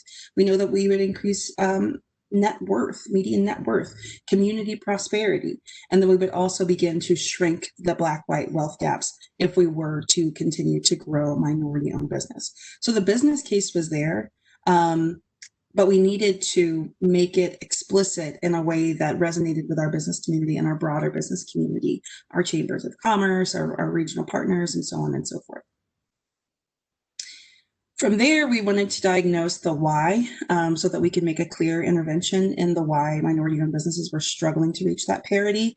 And we identified through our research 4 key areas of opportunity. So one, the racial wealth gap, which has been noted several times. So the racial wealth gap and then chronic underinvestment in communities of color. Also, we found as we looked at our entrepreneurs, more and more our entrepreneurs of color were the person in their family who had pursued the most education. They might have been the highest earner in their network, and they also had disproportionate family responsibilities, both in terms of time and in terms of money. So when there was someone in the family who needed something, they were the person who needed to provide it. They might have been the person in the family who was providing everyone else with healthcare benefits, so they couldn't leave their full-time job, which led them to not have the time to spend on their entrepreneurial enterprise, right? So there was this chronic underinvestment, both in money and in resources in communities of color. Then there was the credit gap, which again has been addressed many times on this call. There is a sense of when, not only when business owners, Black-owned business owners pursue credit, not only are they more likely to be denied, when they are granted that credit, they are more likely to have a smaller loan amount and to have a higher interest rate, even when controlling for the revenue in comparison to non-minority owned firms. So 2 businesses that have the exact same revenue, one's going to get a smaller loan and one is going to have a higher interest rate. And then what we see is as kind of a chicken and egg situation is entrepreneurs of color face so many barriers in starting an entrepreneurial venture that they tend to choose businesses in fields that are low barrier to entry. These fields disproportionately are represented in the lowest sales industries. They are fields that tend to have a low revenue potential and or low profit margins. So thinking restaurant, consumer goods, hard goods, businesses where there is a real potential to do a lot of work and maybe not see as much return at all. And then lastly, the bidirectional trust gap. And we see that in a lot of directions. I think this applies to banking and lending institutions as much as it applies to potential customer segments. And not only was it entrepreneurs of color who felt, I don't want to pursue banking because I'm going to get turned away, or I don't want to go meet with an investor because I know what's going to happen, and not wanting to put yourself out there. But it was also people unwilling to change their behaviors and work with different kinds of entrepreneurs. So that's where we were, and really impenetrable markets. So hospitals, universities, these are people that can grant really high yield contracts to entrepreneurs of color. And yet there's a real network of doing business with people you already know, which tends to look a lot like the institution itself, not very diverse and usually not willing to take a risk on a new vendor. So that's where Twende came to be. We wanted to address these areas of opportunity. So we wanted to organize and publicize the capital stack and then pay for direct services. So if we know the racial wealth gap is there, let's make sure that there are ways for people to get money and also make it less costly for people to pursue things like getting a web designer. We wanted to foster proximity between institutions and people, and then also increase people's financial readiness. High quality, low cost education on tech, scalability, and high margin industries. And then finally, when we can, facilitate connections to these high capacity markets and lend our credibility as the Entrepreneur Center, where we're seen as this innovative place. Let's lend that to this entrepreneur who you may not know, you may not have heard of, but if they're getting a vouch from the EC, that means something and that carries weight. And then lastly, all this carried out in a robust community of affinity. And I think the way this is best exemplified is, we were on a call for Twende maybe 3 months ago, kind of early on in the pandemic at this point, and 4 of the 8 Black women on the call. First of all, it was 8 Black women, all business owners discussing business. And then 4 of the 8 women were wearing like headscarves and bonnets. And it was not seen as a detriment to be in a headscarf and bonnet. It was like, I'm getting to the business and I'm not spending time to look cute because I need to get to the business. And no one made a comment about it. So that community where you can come as you are, whenever you are, how you are, and get to the business is something that is really rare and increasingly something that entrepreneurs are seeking out because the world is really tiring and they need a place to come where they can kind of put everything down, take off the armor, and just be themselves while they grow and work. So that brought us to, as we looked into all this, we created Twin Day, this program that targets, we think of it as a pre-accelerator. It targets Black and Latinx business owners who are already full-time or intending to go full-time in a year or two. They usually have between 10 and 50,000 in revenue. Most businesses in the US that are minority owned have about 29,000 in annual recurring revenue. So we're kind of hitting the sweet spot on either side of that. And they have a desire to scale quickly, usually through the implementation of technology. So even if they're a bakery, we're working on the e-commerce aspect of that. If they're a bakery, we're working on what can you productize and sell in faster batches. What can you sell? Can you sell to a corporate gift sponsor and sell 400 units as opposed to selling one at a time to an individual customer? And this is how it works. It is a year-long program. We have monthly curriculum that focuses on sales, customer acquisition, and financials.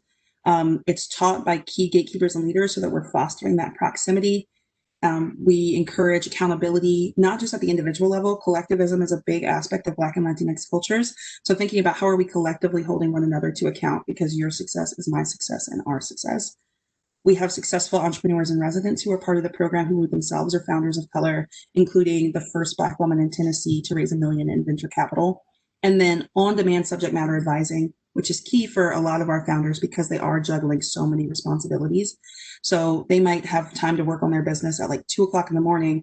We have a platform where they can go in, ask to connect with an advisor, say who's an accountant or what have you, and they can set up a meeting with that person on demand and without much friction, which saves them time and money. In year 1 of the program, we had 11 founders, vast majority female, vast majority Black. All businesses survived the pandemic, and 6 of the 11 firms actually outperformed their projections. Our goal was 70% aggregate year-on-year revenue growth, and we doubled that. And of the firms, 8 brought on new employees and expanded into many, many different markets beyond Nashville. And I'm going to kind of cruise through this, but I did want to just let you see some of the faces of the people in the program. We do tend to see, as you might have heard, we reflect the trends in entrepreneurship where we tend to be very much comprised of women and Black women. Of the businesses that are growing, we have a composition of both startups, service firms, tech startups, service firms, and brick and mortar, as you can see from these 3 founders here of MedTech Agency, Nurturism Nashville, and Energy. So there's something, what we like about that is that we are seeing success across the type of business and the business structure. And so that gives us a ton of potential. Okay, so here's what we've learned, just to kind of wrap up here. One is give founders money. It seems obvious, but give founders money. And in fact, we are launching a non-dilutive grant fund that will, we are starting a raise for this month, later this month, that will be community-led, that will do that. I'll share a little bit more about that in a second. Give founders back time. Again, if you can give them back time so that they can maybe hire a babysitter so that they are not taking care of like their kids' screen time while they are growing the business, giving them time by making it easier for them to connect with experts so that they're not having to spend time figuring things out. They can connect with an expert who can save them 8 to 10 hours of time, usually per topic. Affinity matters. This isn't charity. It's about solidarity and also community uplift.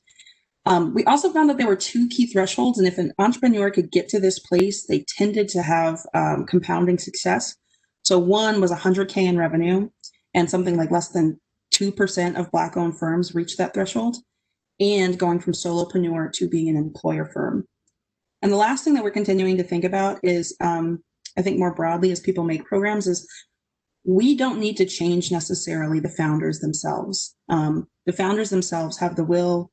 They are increasingly willing to grow the skill. They are potentialists. They know markets that oftentimes we don't know in our entrepreneurial centers.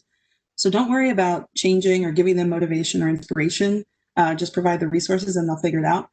change the ecosystem that they have to go into. So fewer barriers, making the people in the community who have the access to power and money, make them see the entrepreneurs as potentialists, as people they should invest their time and money in, and also to give them, to see Black and brown people as something beyond the servant class, which when we're in, I know y'all know, like white Southern culture, the exposure to people beyond your circle could be very, very white if you're an investor in Nashville. Your circle could be very, very moneyed if you're an investor in Nashville. And you might not have experience truly being a peer or a convener or a connector with a Black or Latinx person. This might be the first time you're doing that, even though you might be 60 or 70 years old, which is shocking, but it's also not something, it is something that's necessary and vital for the growth of both sides. So we want to change the behaviors of the ecosystem, not necessarily the behaviors of the founders. And then lastly, what's next for us? As I mentioned, we're growing a community-led citywide grant fund for founders of color. And so we're starting at the $2,000 threshold, and we have another entity in town that will be doing promissory notes for micro entrepreneurs that are $250 to $1,000. So we're building this pipeline of capital stack. So as you grow as an entrepreneur, there's a capital stack. We see this as being a seed fund, a pre-seed fund even, because most of the time our entrepreneurs need capital in those first 2 years of business, when usually a lending institution can't really do anything for you or with you until you have 2 years of established receipts. We're quadrupling the cohort size, and we're going statewide to build a Tennessee network of entrepreneurs of color, because there's so much isolation in a state that is disproportionately rural. There's so much isolation of founders of color in these little pockets. They might be one in a big pond. And so we're bringing them all together across the state of Tennessee to feel the effects of a compounding network and collective activity across the state. So I believe that's my time. And now there's Q&A time, if I'm not mistaken. Well, before we get started with that, we were going to just take 1 minute and see if we could do one more Menti question, and then we'll come back. Perfect. Okay. Okay. So, wow. First of all, this is terrific stuff you're doing down at the Entrepreneurial Center. Looks like you're scaling yourself right now. Yeah. Yes. Okay. So the question we have, if we can see the question. All right. And the Menti question, do we have that yet? Okay. There we go. Okay, so what can we do in Richmond to ensure more minority-owned businesses are started and can thrive? So let's see if we can go back into your menti.com and see if we get some responses there. Okay, change the ecosystem. That was a key response there. Building robust supplier diversity, give founders money. Yes, people are listening, Bren, to what you had to say. Money, money, money. Yes, and it is a really hard thing when you're starting out to get that funding. Fund the founders. So it all keeps coming back to getting the money in. Absolutely. All right, we'll probably get a couple more coming in here. Okay, knowledge and address historical inequities. Yes. Okay, time poverty. Brent, I thought that was so key when you started talking about how entrepreneurs, when you're first starting out, your business isn't throwing off enough cash to pay your mortgage or your rent and buy groceries. And so how do you fund your day-to-day living when you're still trying to do that? It is a critical time, those first several years of starting your business and growing it. Not everybody gets all of that money at once. Okay, blow up the traditional social networks and getting people in touch with each other, getting people in touch with the folks that do have a few extra dollars they'd like to invest. Okay, so we do want to take a few minutes to do Q&A. Do we have anybody who has any questions? for Bryn. I love those responses, by the way. Those were wonderful responses. They were nice, weren't they? Everybody heard you, that's for sure. Let's see. Do we have any questions yet for Bryn? Okay, so we have one here. Can you tell us more about your Pitch for Good program? And then how our business, and number two, how our business is engaging with the Entrepreneurial Center. What are the best ways for businesses to support these types of organizations? Great question. So Pitch for Good is a series that we started in the pandemic. What we wanted to do was foster a sense of hope and possibility, as even as entrepreneurs were facing tremendous challenge, because entrepreneurs are like anyone else, where they want to be seen not for what they lack, but for what they offer. And also they're just such a source of hope and optimism for us as an entire society. So we started Pitch for Good, and the idea was, let's highlight some businesses that are doing well and or doing good in the community of Nashville. And we've done one each month since May. Our first one was the pandemic edition. And essentially they're 1-minute live pitches that are open to the community, where you are solving a particular challenge or you are representative of a particular group.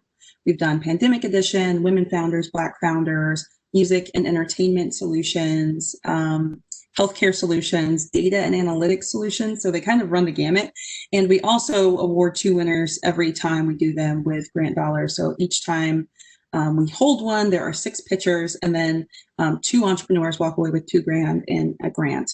And one has a scholarship to the Entrepreneur Center. So it's allowed us to, we've had about 500 applications this year to that program. And it's also allowed us to really highlight a lot of celebrities, other entrepreneurs, and to show that this is a really robust and diverse community of entrepreneurs. Entrepreneurship isn't like a 26-year-old dropout in a hoodie in a garage anymore. Like, everyone can come and play. It's a community sport, and I think that's what it's enabled us to do. Fantastic. Anybody else have any questions? So I've got one in the meantime while we might be waiting for just another one, which is, so I know how much corporate support the Entrepreneurial Center receives. It was amazing to me when we were down there in 2015, how the larger organizations in town were supporting you. So tell us, how do you gain that kind of support and then retain it for long term? That's a great question. It's a really great question. Well, one, I think we hold ourselves to a standard. We are a nonprofit, but we run ourselves like a business in a lot of ways, where we try to practice radical transparency about our operations. We work with a lot of our advisors who we bring in, who also work for our corporate sponsors, to advise us on different things. So we really invite the community to take part in the growing and development of their own community asset. We think of ourselves as a community asset, and our accountability is to the community. And then the second thing I think that has been a real shift for us is that we go to the businesses we want to work with, and before we say, do you want to partner with us? Do you want this? Do you want that? We ask, like, what are the problems that are persistently causing you to struggle? What are the problems and solutions that you need as an entity? Can we go out and find an entrepreneur or a startup that is solving those issues? And that's brought so many people to the table. So I think one partnership that illustrates this is our partnership with Tennessee Titans. So we went to the Tennessee Titans and said, we are becoming a sports town. We hosted the draft in 2019. What problems do you all have as it comes to gaming, like running this game and this operation, that we can help you figure out by way of bringing entrepreneurs to you to solve these issues? And they said, oh my gosh, everything, like moving people through the crowd. How do you advertise to people while they're just kind of sitting in a way that's not just trumpeting it on the big screen? How do you get fans to engage virtually and to turn a fan into a super fan? And we immediately found 5 to 7 startups that answered a lot of those questions. And so it's about that having that mutualism. Is like, your end goal is our end goal, and we share the same end goals, but coming to them not as an ask, but as an offer. And now we have a full multi-year partnership with the Tennessee Titans, wherein we're going to train their prospective entrepreneur players in the spring during the off season.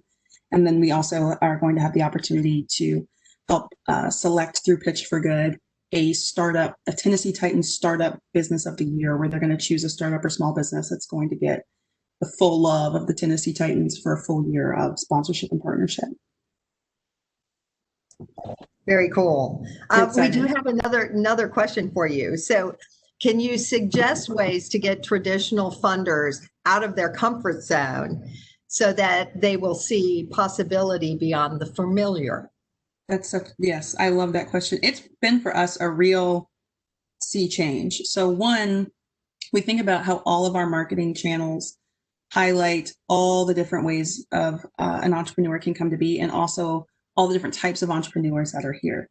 So we make it clear that we care about this, and as the entity that a lot of traditional funders look to help them, like, you know, find deals, to Waymake in the world of entrepreneurship. When we say, hey, look at Felicia Jackson, the owner of CPR Wrap, look at Karen Williams, the owner of Mintech Agency, that is using our platform to kind of getting to that lending credibility piece.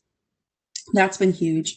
And then frankly, we've had to have some conversations with some of our funders around, we have heard XYZ, and we don't know what that means in partnership with us, but to be in partnership with us, these are the things that we're looking for.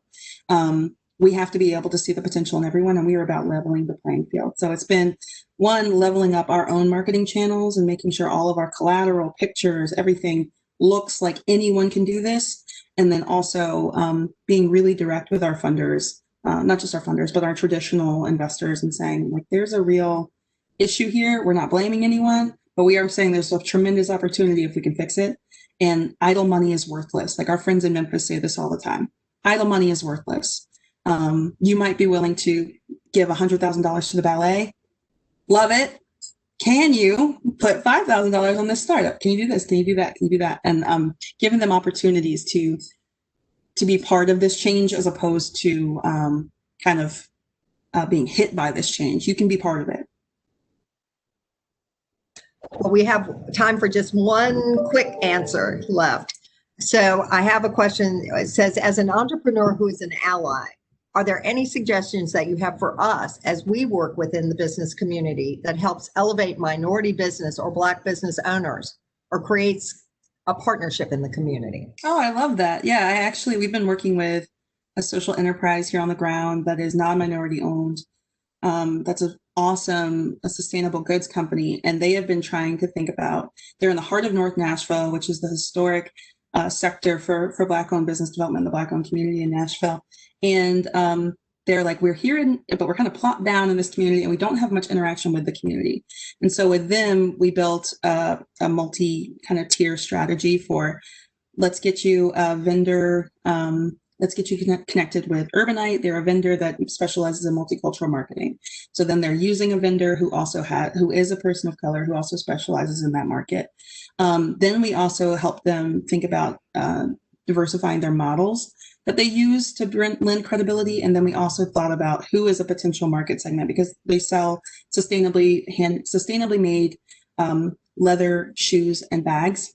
So who is a segment among the Black community who you would want to target within this? So we also built a new customer profile for them that was targeted on double income, no kids, kind of this new moneyed class of North Nashville, and this artist community that is very kind of thinks about an image and care with goods.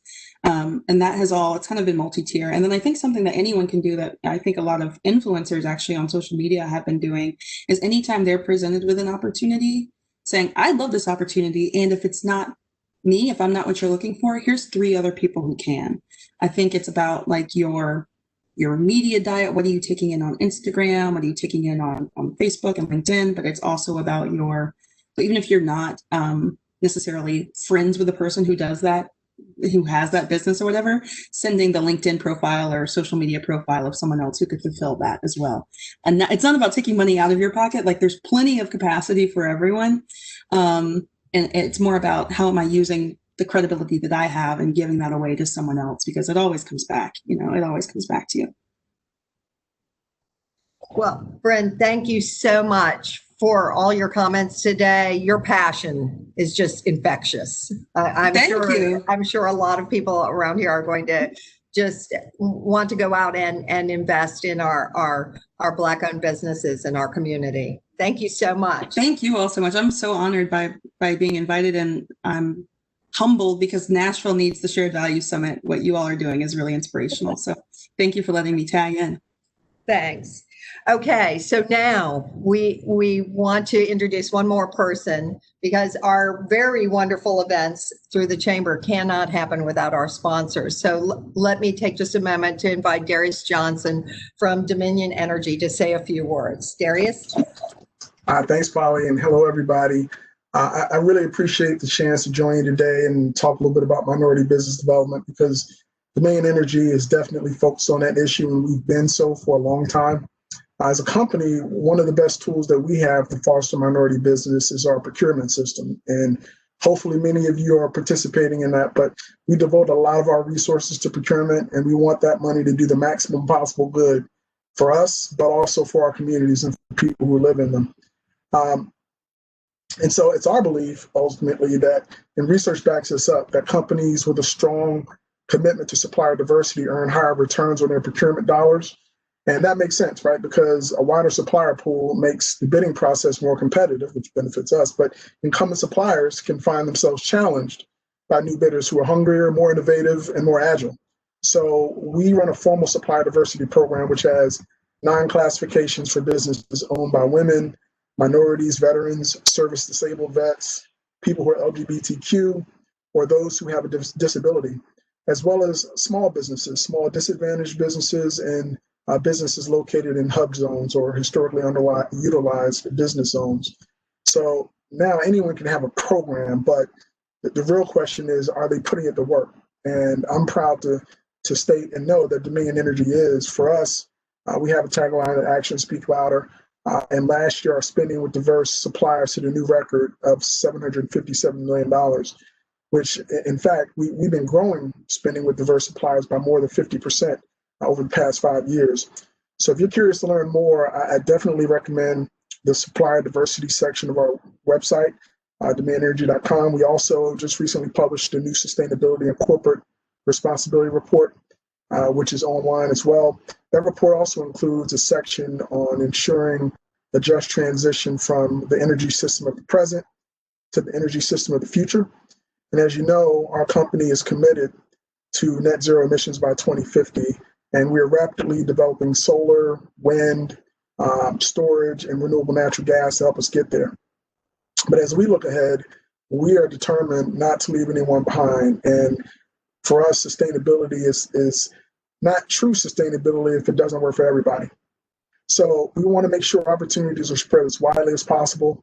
Sourcing from diverse suppliers is a key part of that, as is the great work that the Chamber does. So we appreciate the opportunity to participate in the summit. We thank all the panelists and all the participants, and really appreciate the opportunity. So we'll turn it back to you, Polly. Thank you. Darius, thank you for providing those comments, which you all do in our community, our region, and everywhere that you have the Dominion footprint. You guys are awesome. You make today's program possible. Along with Dominion, we have Altria, Bank of America, and Metropolitan Business League as our other partners and sponsors. Again, big thank you to all of you all. Thank you all participants for being with us today. And we hope that you'll continue to be with us as we have our 4th and final session on the role of regional leadership on economic mobility and inclusive growth next week. We're ending with a bang. We'll have 2 Federal Reserve presidents, a former policy advisor to President Barack Obama, and much, much more. It'll be hard to top the last 3 weeks, but I'm sure we're going to have a really good time in our 4th session. What we can expect from this series for next week, and also really from today, is we're going to continue these conversations that are going to build a foundation for us to have more conversations and discussions about how do we move everyone forward. Prosperity works for all. And if we do our job right, we can make sure that we can make the prosperity ladder more solid. I expect our chamber to be partners with NBL and many other great partners in the region to make sure that these kinds of programs are being researched, being built out, and make sure we can help people as we go forward. So I'll end today with a reflection that I heard from Therese Jones. I think it's an excellent quote. I want to build my own stage. I want to build my own skyscraper and bring people with me. Thanks again for everyone joining us today. We look forward to future conversations, and join us again next week.